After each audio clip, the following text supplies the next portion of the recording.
আসসালামু আলাইকুম রহমতুল্লাহি ওয়াবারাকাতু। রমজান মাসে আমাদের মা বোনদের একটা বড় সময় কাটে রান্নাঘরে। অনেক সময় ক্লান্তিতে মনে হয় সবাই এবাদত করছে, আমি শুধু রান্নাই করছি। কিন্তু আপনি কি জানেন, কিছু ছোট কৌশলে আপনার রান্নার পুরো সময়টাই এবাদত হতে পারে। চলুন জেনে নেই সেই সহজ 3টি আমল। সুপ্রিয় আমার দিনদার মা ও বোনেরা, প্রথম আমলটি হলো আপনার নিয়ত।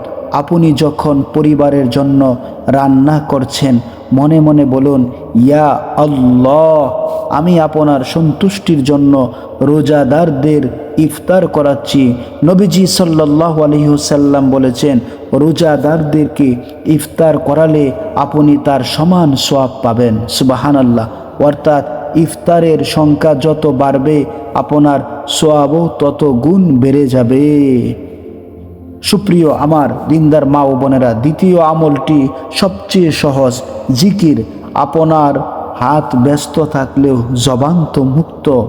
রুটি বেলা বা তরকারি কাটার সময় পড়ুন সুবহানাল্লাহ, আলহামদুলিল্লাহ। মশলা মাখানোর সময় পড়ুন আস্তাগফিরুল্লাহ।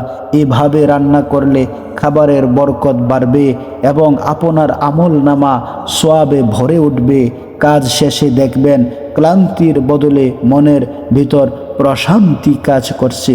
সুপ্রিয় আমার দিনদার মা ও বোনেরা, তৃতীয় আমলটি হলো সব কাজ গুছিয়ে ইফতারের অন্তত 5 থেকে 10 মিনিট আগে জায়নামাজে বসুন। ইফতারের ঠিক আগের সময়টুকু দোয়া কবুলের জন্য শ্রেষ্ঠ সময়। সারা দিনের খাটুনির পর নিজের জন্য, সন্তানের জন্য এবং মুসলিম উম্মার জন্য মন ভরে দোয়া করুন। আমার দিনদার মা ও বোনদের হাতের প্রতিটি লোকমা রান্নাই হলো ইবাদত।